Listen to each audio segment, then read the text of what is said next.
Olá, nesse vídeo eu vou mostrar um pouco para vocês como é que funciona aqui o layout do laboratório, né? Aqui você tem a página inicial do laboratório, vocês baixando aqui vocês vão ter informações sobre a atuação do laboratório, algumas análises estão sendo feitas, tá? Se você passar o mouse aqui por cima, vocês podem ver a equipe atual do laboratório, isso aqui vai ser atualizado sempre, né? Vocês podem clicar na foto de cada um desses alunos que vai levar para o Lattes de cada um deles. É, Também aqui da Complex, sou coordenador da empresa Júnior, certo? Vocês podem ver aqui a infraestrutura. No momento a gente está trabalhando com alguns instrumentos, então vocês podem ver os instrumentos que estão atualizados nessa aba. Existe também o comitê gestor e de usuário, que isso aqui, principalmente o de usuário, ele acaba alterando um pouco, de acordo com o que o pessoal vai necessitando aí do laboratório. Esse comitê vai tendo um reciclo, né? O pessoal vai entrando, vai saindo. Existe uma aba para controle de reagentes, isso aqui é algo interno, então não vai ser divulgado para todos. Tem uma aba aqui para recursos, então a gente mostra todos os recursos que estão sendo utilizados aí, e financiados aqui para desenvolvimento do laboratório, FAPESP, CNPq, CAPES, SINEP, FACEP, aqui embaixo todos os órgãos que estão agências financiadoras aqui do laboratório, tá?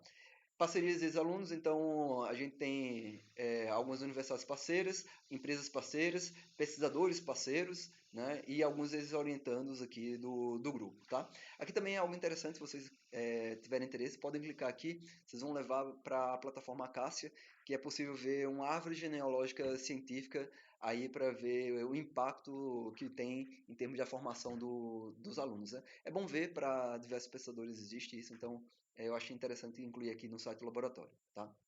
Mostra um pouco do histórico aí, do que está sendo desenvolvido aí pelo grupo.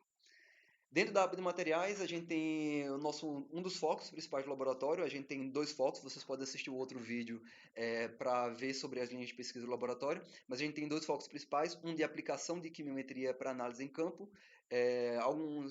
algumas aplicações de quimiometria para desenvolvimento em escala laboratorial, e outro que seria o desenvolvimento de aplicativos, principalmente para análise via nuvem, para poder levar a quimiometria a campo de uma forma um pouco mais simplificada, tá? Aqui no momento a gente está com essas 8 interfaces sendo desenvolvidas ou já em desenvolvimento, né? Se vocês derem uma olhada, vocês podem ver o artigo publicado sobre essa interface gráfica. Pode fazer o download desse aplicativo no GitHub, que a gente deixa salvo lá no GitHub do laboratório, ou baixar o executável. Ah, eu não quero utilizar a linguagem de R ou Python que a gente está utilizando nessas interfaces gráficas aqui. Vocês podem apenas baixar o download, fazer o download desse executável e instalar. No momento é só para Windows, né? Mas já facilita bastante vocês utilizarem é, um executável que é basicamente o programa de computador que vocês instalam aí no computador de vocês, tá? Se vocês quiserem utilizar, vocês podem utilizar ao clicar na logo aqui de cada interface, ele na forma de software as a service, ou seja, você clicou lá, você entra num site que vai levar você para utilizar uma máquina remota, um computador remoto, né, via nuvem, e vocês podem utilizar ele para poder fazer a análise diretamente aqui na interface gráfica, tá bom?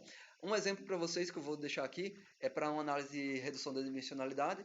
Vocês podem carregar os dados de vocês. A forma que a gente estruturou a ideia por trás de organização dos dados é em um Excel, onde a primeira coluna ele tem informação das nome das amostras, a segunda coluna pode ou não ter a classe, e aí se tiver a classe você seleciona essa guia, tá? E as demais colunas são as informações em termos de dados químicos que você tem. Você organiza os dados aqui em Excel e clica aqui em Preview and Use e carrega os dados, tá? Para demonstrar um exemplo aqui da facilidade que existe na utilização dessa interface, eu deixei aqui alguns dados pré-carregados, com os dados flor de íris. Não é um dado espectral, é um dado discreto, então não seleciono essa aba aqui, né? Esse checkbox, mas eu seleciono dizendo que a informação de classe está presente na segunda coluna aí da planilha do Excel. Tá bom? Clico aqui em Preview News, ele já indica que tem algumas amostras repetidas, isso tá lá nos dados de flor de íris, né? Tem duas amostras que têm resultados iguais, mas esse daqui a gente colocou esse aviso justamente para o pessoal que está organizando os dados dar um Ctrl+C, Ctrl+V nos dados e gerar dados duplicados. Então, em vez de você ter informação repetida, ele já indica aqui para vocês de cara que existe duas amostras que têm exatamente os mesmos valores de dados. Aí agiliza bastante em termos para evitar alguns erros na modelagem, tá? É possível você identificar alguns valores faltantes, mas não é o foco aqui dessa interface. É outra interface que é de amostragem sintética, de análise pré-processamento de dados, né, e análise descritiva, ele tem essa parte de imputação de dados faltantes, mas todo esse layout aqui é meio que padronizado. Vocês podem remover alguma amostra, remover alguma variável, mas no nosso caso aqui a gente não vai remover nenhuma delas, tá? Pode fazer algum pré-processamento, no caso por padrão a gente já deixa ele centrado na média, mas vocês podem alterar isso aqui para fazer uma análise nos dados auto-escalonados, tá bom? Existem diversas análises exploratórias aqui, tanto as clássicas aqui como PCA, PCA robusta, ICA, mas também alguns outros métodos como o kernel PCA, o TSNE e outros aí que são utilizados para dados que não seguem alguma distribuição conhecida, tá? Não só a distribuição normal, mas existem outras distribuições que são conhecidas. Aqui eles partem da premissa que você não tem nenhuma distribuição dos dados predefinidos, tá? Então aqui eu tenho uma PCA, pode ser por SVD ou por nipples, basta clicar aqui em rodar PCA e aqui embaixo vocês vão ter vários gráficos clássicos aí de análise de componentes principais. Todos eles interativos, você pode passar o mouse por cima e você vai ver um certo valor, tá? A variância acumulada, vocês podem ver os scores, tá bom? Tem aqui as amostras, você pode selecionar aqui essa guia e aí ele vai pegar aquela coluna 2 para poder fazer a separação de classes, tá bom? Todo gráfico é interativo, então você pode remover algumas informações para ficar um pouco mais claro. Passou o mouse por cima, ele dá a informação de qual o nome dessa amostra e qual a informação que tem essa amostra aqui nos scores da PC1 e PC2. Você pode plotar ele em 3D, também é um gráfico interativo, e aí você pode girar, rotacionar esses gráficos, né? Então, para facilitar a visualização, pode passar o mouse por cima, que aí você tem a informação de PC1, PC2 e PC3 dos seus dados, e outras informações como um gráfico de resíduos, com log aplicado, biplot, um gráfico de autoloader. Todos esses gráficos aqui, vocês podem clicar com o botão direito, salvar a imagem, ou esses daqui que são interativos, vocês podem clicar aqui nesse botão de download e vocês podem fazer um download aqui dessa imagem, tá bom?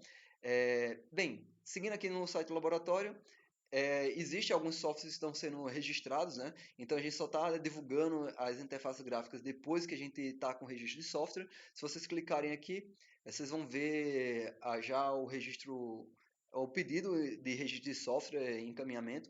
Em breve a gente vai atualizar isso aqui para colocar o software registrado, tá? Divulgo também alguns materiais, então minhas aulas de graduação, minhas aulas de pós-graduação, algumas palestras que eu ministro, tudo aquilo que dá para divulgar, eu deixo aqui armazenado, e aí basta vocês clicarem aqui, que vocês vão ser levados a uma pasta no Drive, e vocês vão ver para algumas palestras que eu ministrei em empresas e algumas outras instituições de ensino, tá bom? Alguns algoritmos que não foram desenvolvidos aqui pelo laboratório, ou alguns pequenos desenvolvidos no laboratório, vou divulgar também. Algumas aulas gravadas e conjunto de dados, depois que a gente publicou o artigo, alguns conjuntos de dados a gente vai deixar aí divulgado. Caso, como eu trabalho com uma modelagem de dados, né, então às vezes pode ser interessante que outro grupo esteja interessado em utilizar uma outra abordagem de modelagem de dados, e aí a gente está divulgando aqui os nossos conjuntos de dados bem organizados, né? A gente só pede que cite o artigo para poder mostrar a origem desses dados e valorizar as agências de fomentos que financiou o desenvolvimento desse trabalho. Tá? Existem alguns serviços, aqui clicando, vocês podem ver as análises, né? Vocês podem preencher um formulário aqui e esse formulário vai ser avaliado por um técnico do laboratório que vai colocar aqui na agenda do laboratório para poder fazer a análise. Tá? Então, aqui vocês podem perceber, tem análise já que foram feitas, então tem detalhes aqui dessas análises, então por demanda vocês podem fazer a solicitação, vocês podem utilizar a estrutura do laboratório, tá? Aqui tem um sumário em termos das análises do corrente ano, mas se vocês clicarem aqui do lado, vocês podem ver as análises são feitas anualmente, tá? 2024, 2025, a gente quer deixar o laboratório bem aberto para poder ter uma colaboração científica aqui bem efetiva, tá? Treinamentos, a gente fornece treinamentos para uso de instrumentos que tem no laboratório, tá? Algumas consultorias, principalmente na análise, em tudo que envolve quimiometria, que é a nossa área de especialização. Cursos de treinamento, aqui já tem algumas emendas cadastradas aqui no CEPUEG, então vai ser divulgado aqui no site do laboratório, no CEPUEG, alguns cursos. No momento a gente não tem, no momento que eu gravo esse vídeo, não tem nenhum curso já preparado. Na verdade tem preparado, mas não tem eles gravados, né? Então a gente ainda está organizando a estrutura do curso. Qualquer coisa vocês vão ver no outro vídeo aí do laboratório onde eu mostro como a gente vai trabalhar esses cursos, né? Mas aqui tem as emendas já cadastradas, já foi solicitado aí a abertura desses cursos via PR3, porque a gente pretende organizar os cursos de uma forma que a gente consiga emitir um certificado da UERJ que você concluiu o curso e está capacitado para desenvolver tudo aquilo que envolve a ementa cadastrada nesse curso, tá? São 8 cursos, vão ser cursos fornecidos utilizando as interfaces gráficas desenvolvidos no laboratório, a grande maioria deles, tá? A gente tem alguns projetos sociais, por enquanto aqui não está cadastrado nenhum, mas em linha do projeto Pensa Rio, a gente vai fazer alguns projetos sociais na região da Serra do Rio de Janeiro. Só que não coloquei nada aqui ainda, porque ainda está faltando negociações com prefeituras locais e comunidades de pequenos agricultores e pequenos produtores aí da região serrana do Rio de Janeiro. Então a gente vai tentar alinhar um pouco da pesquisa para levar a pesquisa a campo e conseguir fazer com que o desenvolvimento dessa pesquisa em campo consiga ter uma atuação, agregar valor aí a comunidades aí da região serrana do Rio de Janeiro e quem sabe em outras regiões aqui do estado do Rio de Janeiro. Pelo menos aquilo que a gente consegue ter uma atuação por proximidade, tá? Aqui, clicando dentro da parte de pesquisa, vocês podem ver as linhas de pesquisa do laboratório, livros, artigos publicados, tá? Clicando aqui em vídeos de pesquisa, alguns alunos já gravaram alguns vídeos da pesquisa deles, então vocês clicando aqui vão levar para um YouTube, onde eles vão falar um pouco do trabalho deles, né? Alguns trabalhos em andamento, alguns trabalhos finalizados, isso aqui vai ser constantemente atualizado ao longo da vida do laboratório, tá? Aqui tem alguns links importantes, o link do diretório do PNIP, do laboratório, o diretório de pesquisa do CNPq, o GitHub do laboratório, que a gente vai divulgar bastante coisa por lá, e alguns links úteis aqui da UERJ e das agências de fomento, tá? E o programa de pós, que eu sou vinculado aqui, que é o programa de pós-graduação em Engenharia Química da UERJ, tá bom? Caso vocês queiram entrar em contato, podem preencher aqui no Fale Conosco, tá? Então tem um campozinho para preencher, ou em cada uma dessas abas, lá no finalzinho, vocês vão ter uma guia de e-mail do laboratório. Então, se vocês clicarem nesse link, ele vai levar vocês diretamente para um Gmail, já preenchido com o site do laboratório, que é o ltap@gmail.com, em que vocês podem colocar o assunto e enviar um e-mail diretamente para o nosso grupo de pesquisa. E aí vocês podem perguntar qualquer coisa que tenha interesse aí para a gente, tá bom?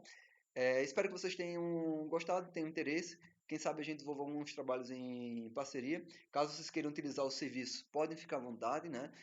Sabendo que a gente tem uma limitação de tempo, então pode ser que a sua análise seja, dependendo da demanda, seja agendado para uma data mais à frente. Uma vez que a prioridade aqui dos instrumentos, mesmo os multiusuários, é de uso de grupos da UERJ. Então a prioridade principal vai ser para o Instituto de Química, depois para outros institutos aqui da Universidade do Estado do Rio de Janeiro e depois para análises externas, tá?